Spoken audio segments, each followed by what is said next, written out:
पिछले 24 घंटों में यमन से दागे गए मिसाइलों ने इजराइल के सैन्य जोन को हिलाया और उसी के जवाब में अमेरिका ने ईरान की परमाणु साइटों के पास अपने युद्धक विमान तैनात कर दिए।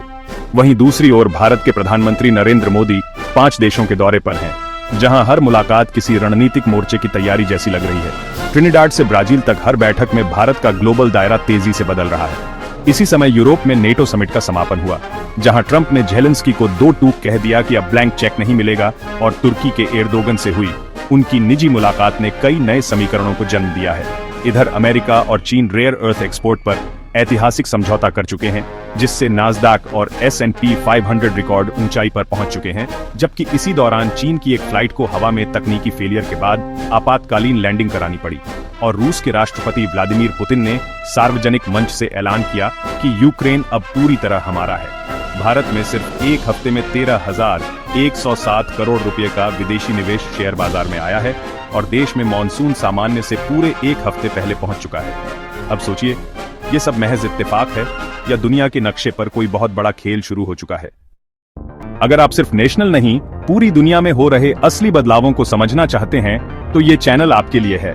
हम हर दिन आपके लिए लेकर आते हैं इंटरनेशनल लेवल की सबसे तेज और सटीक खबरें, वो अपडेट्स जो दुनिया के पावर बैलेंस से लेकर आपके देश की डायरेक्शन तक को साइलेंटली बदल रहे हैं।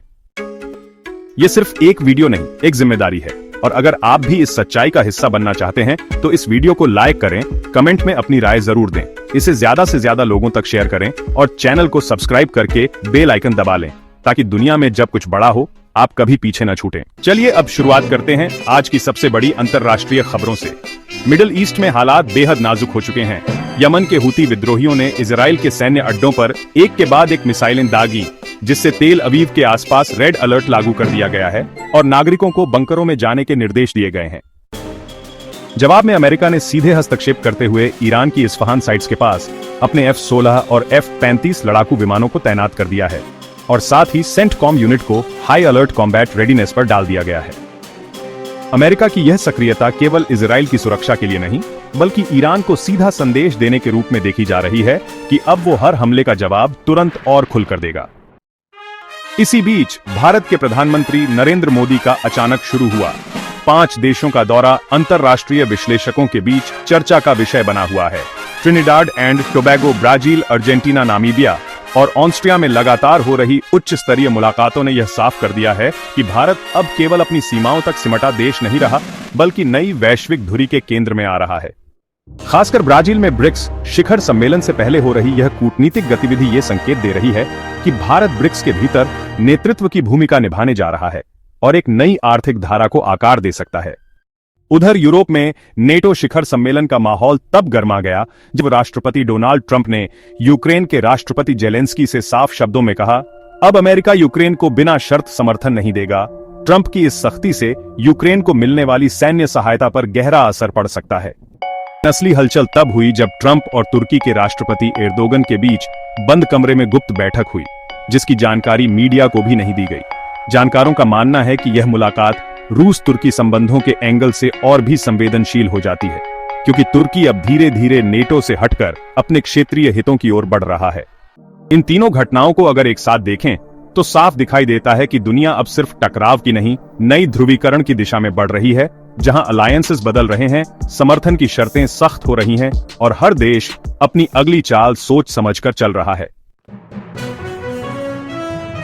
एक ओर दुनिया की सीमाएं बदल रही हैं, वहीं दूसरी ओर अर्थव्यवस्था और तकनीक के मैदान में भी बड़ी हलचल जारी है। अमेरिका और चीन के बीच दुर्लभ खनिजों को लेकर एक चौंकाने वाला समझौता हुआ है।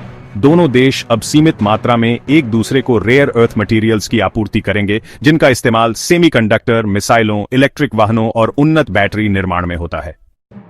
इस डील को लेकर कई अंतर्राष्ट्रीय विश्लेषकों का मानना है कि यह सिर्फ व्यापार नहीं, बल्कि एक रणनीतिक आपसी निर्भरता है, क्योंकि इन खनिजों पर नियंत्रण ही भविष्य की तकनीकी शक्ति का असली केंद्र होगा। समझौते की घोषणा के कुछ ही घंटों के भीतर अमेरिकी शेयर बाजार में बड़ी उछाल देखी गई। नाज़दाक और S&P 500 रिकॉर्ड स्तर पर पहुंच गए और विश्व के निवेशकों ने इसे आर्थिक स्थिरता की दिशा में एक बड़ा कदम माना। लेकिन आर्थिक समीकरणों के सुधार के बीच चीन को एक और गंभीर झटका लगा। उसकी एक अंतरराष्ट्रीय उड़ान में बीच आसमान में इंजन फेल हो गया और विमान को इमरजेंसी लैंडिंग करनी पड़ी। विमान में सवार यात्रियों ने खुद जो दृश्य रिकॉर्ड किए वो अब सोशल मीडिया पर वायरल हो चुके हैं। यात्रियों की चीखें, हिलता कंपता प्लेन और इमरजेंसी अनाउंसमेंट्स अब हर जगह चर्चा में हैं।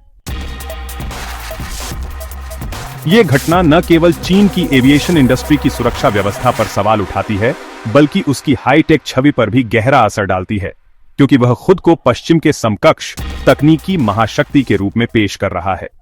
और वहीं इसी दौरान भारत से एक बिल्कुल विपरीत और कहीं अधिक भरोसेमंद संकेत आया है।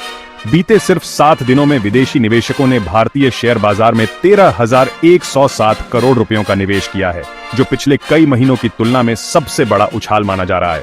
सेंसेक्स और निफ्टी दोनों ही अपने उच्चतम स्तरों के पास पहुंच चुके हैं और ऐसा लग रहा है कि वैश्विक पूंजी भारत को अब सिर्फ एक विकल्प नहीं, बल्कि एक रणनीतिक आश्रय मान रही है। कुछ विश्लेषकों का मानना है कि यह निवेश सिर्फ भारत की आंतरिक मजबूती का परिणाम नहीं, बल्कि पश्चिमी देशों की उस नई सोच का हिस्सा है जो चीन की अनिश्चितता से हटकर भारत की स्थिरता और पारदर्शिता की ओर झुकाव दर्शा रहा है। और जैसे जैसे दुनिया में राजनीतिक और आर्थिक समीकरण बदल रहे हैं, कुछ ऐसी घटनाएं भी सामने आ रही हैं जो न सिर्फ देशों की रणनीति बदल सकती हैं, बल्कि करोड़ों लोगों के जीवन को सीधा प्रभावित कर सकती हैं। रूस ने अचानक अपने 3 प्रमुख सीमावर्ती सैन्य अड्डों पर परमाणु सक्षम मिसाइल सिस्टम की तैनाती शुरू कर दी है और यह तैनाती नाटो की सीमाओं के बेहद पास देखी जा रही है। यह फैसला ऐसे समय पर आया है जब बेलारूस के रास्ते नाटो सेनाएं यूक्रेन की पश्चिमी सीमा के करीब युद्ध अभ्यास कर रही हैं और रूस इसे सीधा खतरा मान रहा है। कुछ विशेषज्ञ इसे सिर्फ चेतावनी नहीं, बल्कि एक संभावित प्रीएम्प्टिव रणनीति मान रहे हैं, यानी रूस अब किसी भी आक्रमण की प्रतीक्षा नहीं करेगा, बल्कि उससे पहले हमला कर सकता है। इसी दौरान जलवायु परिवर्तन की मार ने यूरोप और अमेरिका जैसे विकसित देशों को भी हिला दिया है। कनाडा और अमेरिका के कई हिस्सों में हीटवेव ने रिकॉर्ड तोड़ दिए हैं, जहां तापमान 48 डिग्री सेल्सियस तक पहुंच गया है और अस्पतालों में हीट स्ट्रोक के मरीजों की संख्या दोगुनी हो चुकी है। उधर यूरोप के जर्मनी, पोलैंड और फ्रांस में अचानक आई बाढ़ और ओलावृष्टि ने हजारों घरों को खाली करवा दिया है। जलवायु वैज्ञानिक साफ कह रहे हैं, अब क्लाइमेट चेंज सिर्फ भविष्य की बात नहीं, बल्कि एक ग्लोबल इमरजेंसी बन चुका है जो डेवलप्ड नेशंस को भी नहीं छोड़ रहा। भारत की बात करें तो यहां मानसून की चाल इस साल फिर अनिश्चित होती दिख रही है। जून का महीना खत्म हो चुका है, लेकिन देश के कई हिस्सों में अब तक सामान्य से 35% कम बारिश हुई है। इसका सीधा असर धान की बुवाई, पीने के पानी और बिजली उत्पादन पर पड़ रहा है। कई राज्यों में जलाशयों का जलस्तर न्यूनतम स्तर पर पहुंच चुका है और किसान असमंजस में हैं कि बुआई शुरू करें या नहीं। क्या ये आने वाले महीनों में भारत के लिए एक और महंगाई संकट बन सकता है? कैसे हर दिन बदलती ये अंतरराष्ट्रीय घटनाएं अब सिर्फ न्यूज नहीं, बल्कि हमारे भविष्य की दिशा तय कर रही हैं। यही वजह है कि हम रोजाना आपको दुनिया के हर कोने से वो अपडेट्स लाते हैं जो आपके लिए जानना जरूरी है, साफ, निष्पक्ष और सबसे तेज। अगर आपको ये जानकारी मूल्यवान लगी हो तो इस वीडियो को लाइक जरूर करें, कमेंट में बताएं कि आपके लिए सबसे चौंकाने वाला मोड़ कौन सा था और चैनल को सब्सक्राइब करके बेल आइकन दबा लें ताकि कल की दुनिया की सबसे बड़ी खबर आपसे ना छूटे।